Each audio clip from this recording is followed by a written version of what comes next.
যশোর সরকারি Michael Madhusudan M কলেজে ইনকিলাব মঞ্চের মুখপাত্র শহীদ ওসমান হাদির স্মরণে মোমবাতি প্রজ্বলন ও মৌন মিছিল করেছে শুক্রবার সন্ধ্যায় এম কলেজের ছাত্রদলের উদ্যোগে কলেজ ক্যাম্পাসে কর্মসূচি পালন করা হয়। কর্মসূচির শুরুতে কলেজ ক্যাম্পাসের চেতনায় চিরঞ্জীব ভাস্কর্যের পাদদেশে মোমবাতি প্রজ্বলনের মাধ্যমে ওসমান হাদির স্মৃতির প্রতি গভীর শ্রদ্ধা নিবেদন করা হয়। এ সময় মোমবাতি হাতে নিয়ে কয়েক মিনিট নীরবতা পালন করে ছাত্রদলের নেতাকর্মীরা পরে সেখান থেকে একটি মৌন মিছিল বের করা হয়।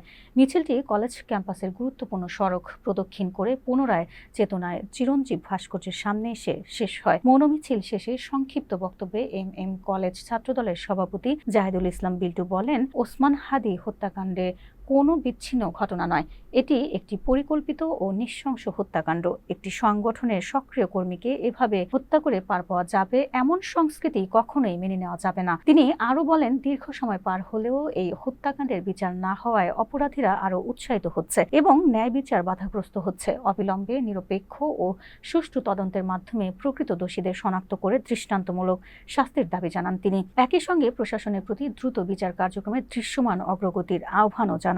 এ সময় আরও উপস্থিত ছিলেন এম কলেজ ছাত্রদলের সাধারণ সম্পাদক আকিব আনোয়ার, সিনিয়র সহসভাপতি আব্দুস সামাদ, সাংগঠনিক সম্পাদক ইব্রাহিম হোসেন শুভ, যুগ্ম সাধারণ সম্পাদক মেহেদী হাসান সহ ছাত্রদলের বিভিন্ন পর্যায়ের নেতাকর্মীরা।